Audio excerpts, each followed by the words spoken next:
தெய்வத்தின் குரல் முதல் பாகம். தேவதா மூர்த்திகள், அவதார புருஷர்கள். வாக்கு வன்மை வருஷிப்பாள்.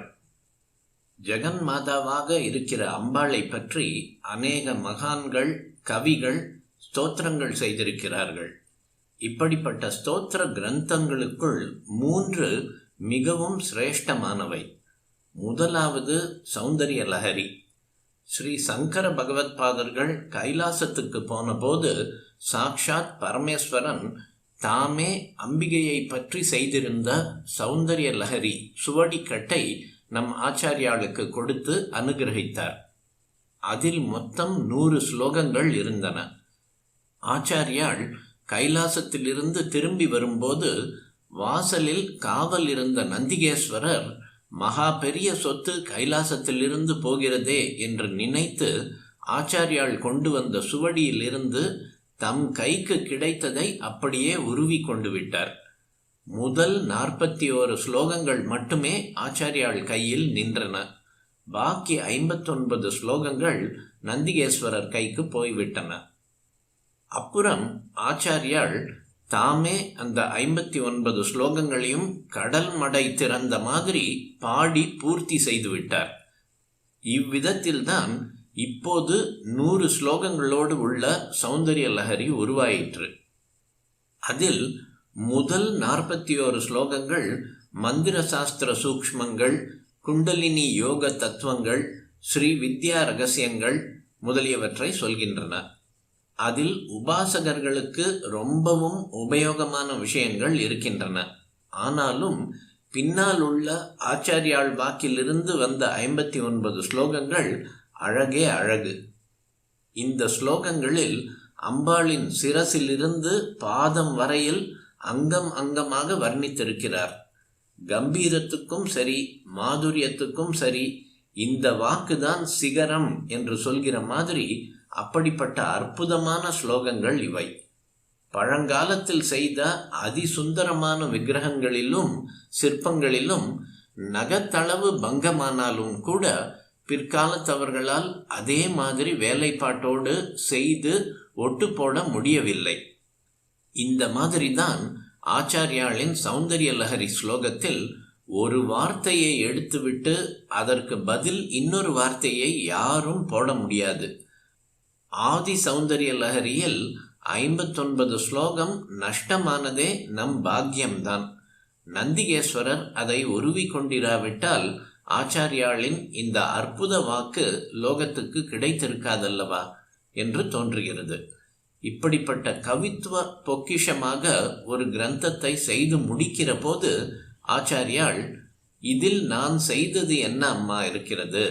எல்லாம் நீ கொடுத்த வாக்கு, நீ தந்த வாக்கால் உன்னையே துதித்தேன் என்று வினய சம்பத்துடன் சொல்கிறார். அவளை துதிக்கிற கவித்துவமும் அவளது உபாசனையாலேயே அவள் அருளால் சித்திக்கிறது என்று தெரிவிக்கிறார். அம்பாளை பற்றிய முக்கியமான 3 கிரந்தங்களில் இன்னொன்று மூக பஞ்சசதி. காமாட்சி அம்பாளின் பொதுவான மகிமை பற்றி ஆர்யா என்ற விருத்தத்தில் 100 ஸ்லோகங்கள், அவளுடைய பாதார விந்தங்களின் அழகை பற்றி மட்டும் 100 ஸ்லோகங்கள், ஸ்துதிக்கு உகந்த அவளது குணங்களை பற்றி 100 ஸ்லோகங்கள், அம்பாளின் கடாட்ச வீக்ஷண்யத்தை பற்றி மாத்திரம் 100 ஸ்லோகங்கள், அவளுடைய பொன் சிரிப்பின் சௌந்தரியத்தை பற்றியே 100 ஸ்லோகங்கள் என்று இப்படி மொத்தம் 500 ஸ்லோகங்களை பொழிந்து விட்டார் மூகர். 100 ஸ்லோகங்கள் கொண்ட தொகுப்புக்கு சதகம் என்று பெயர். தமிழில் கூட தொண்டை மண்டல சதகம், அரப்பளீஸ்வர சதகம் என்றெல்லாம் கேள்விப்பட்டிருப்பீர்கள்.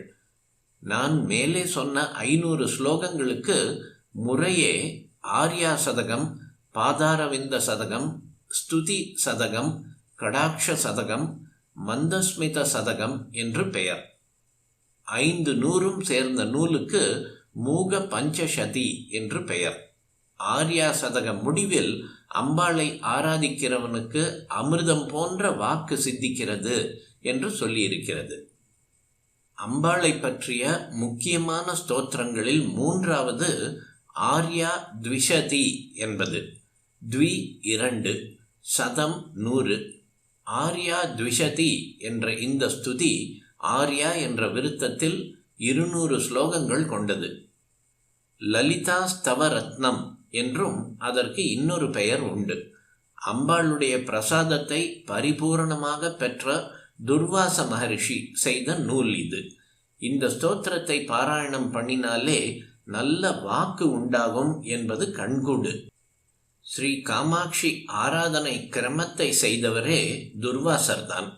பட்டாரிகை எனப்படும் பராசக்தியின் 3 முக்கிய உபாசகர்களுக்கு மட்டுமே பட்டாரகர் என்ற பட்டம் உண்டு.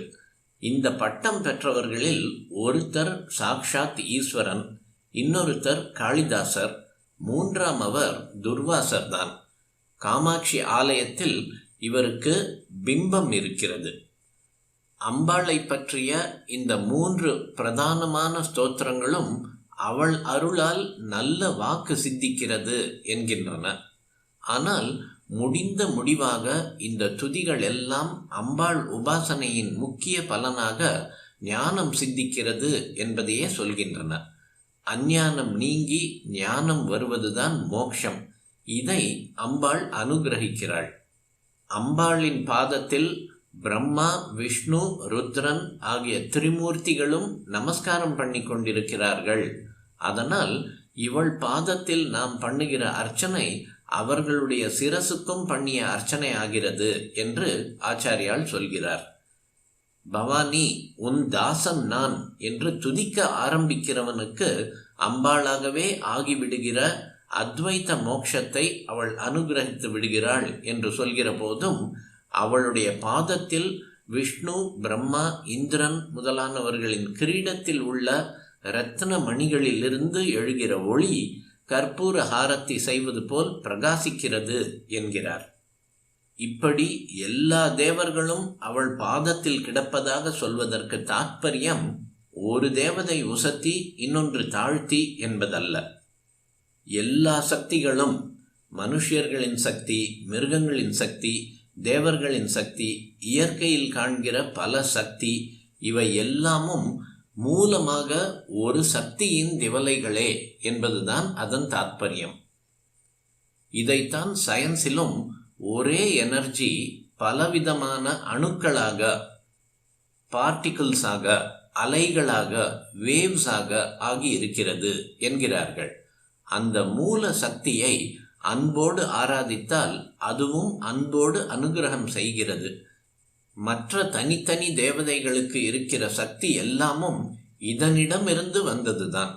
எனவே அந்த சக்தியை அம்பாளாக ஆராதிக்கிற போது எல்லா தேவதைகளின் அனுகிரகத்தையும் பெற்றுவிடலாம். சிருஷ்டி, ஸ்திதி, சம்ஹாரம் எல்லாம் அந்த ஒரே சக்தியிடமிருந்து உண்டானவைதான். அதனால் அவர்களை பூஜிப்பதால் பிரம்ம, விஷ்ணு, ருத்ரர்களையும் பூஜித்ததாகிறது. இவள் ஆராதனையே சரஸ்வதி, லக்ஷ்மி ஆகியவர்களுக்கும் வழிபாடாகிறது. வித்யை, செல்வம் எல்லாம் பக்தனுக்கு சித்திக்கின்றன. அம்பாளை உபாசித்தால் கிடைக்காததில்லை. சாஸ்திரங்கள் இதிலே பல பலன்களை குறிப்பிட்டு சொல்கின்றன. அம்பாளை உபாசிப்பதால் மிகவும் உத்தமமான வாக்கு சித்திக்கிறது. கவித்துவத்தை விசேஷமாக அனுகிரகிக்கிறாள். காளிதாசர் பூர்வத்தில் மிகவும் மந்தமாக இருந்தார் என்றும் உஜ்ஜயினியில் காளி அனுகிரகம் கிடைத்தே அவர் கவி சிரேஷ்டரானார் என்றும் கதை கேட்டிருப்பீர்கள். ஊமையாக இருந்த மூகரும் அவள் அருளாலே க்ஷணத்தில் மகாகவியானார்.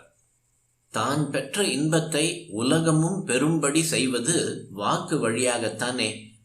இதனால்தான் மகா பெரியவர்களுக்கு அம்பாள் அருள் செய்தது மட்டுமின்றி அந்த பேரருள் அசடுகளான நமக்கும் பாய வேண்டும் என்ற கருணையிலேயே அந்த மகான்கள் தம் அனுபவத்தை பாடுவதற்கான வாக்கு வன்மையையும் வருஷித்தாள்.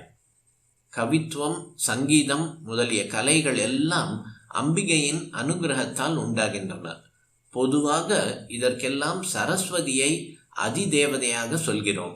இப்படிப்பட்ட சரஸ்வதி அம்பாளின் சன்னிதானத்தில் எப்போதும் வீணையோடு கானம் பாடிக்கொண்டிருக்கிறாளாம்.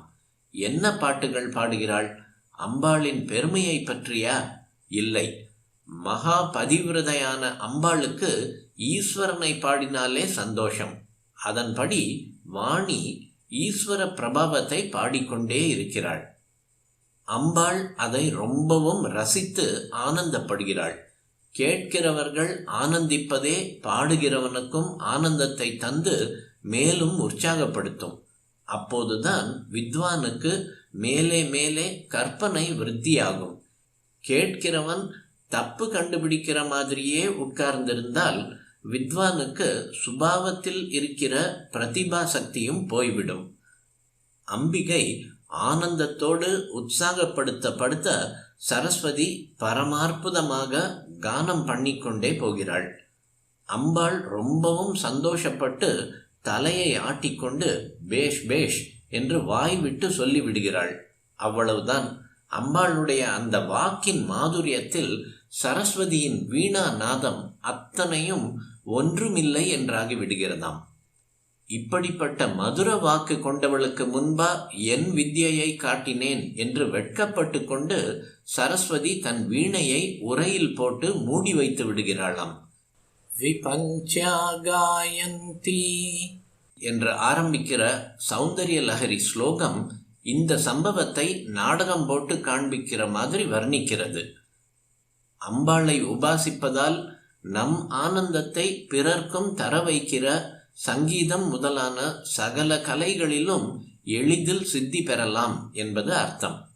அம்பாளை வழிபடுவதால் குரு பக்தி, பதிபக்தி இவையும் விசேஷமாக விருத்தியாகும்.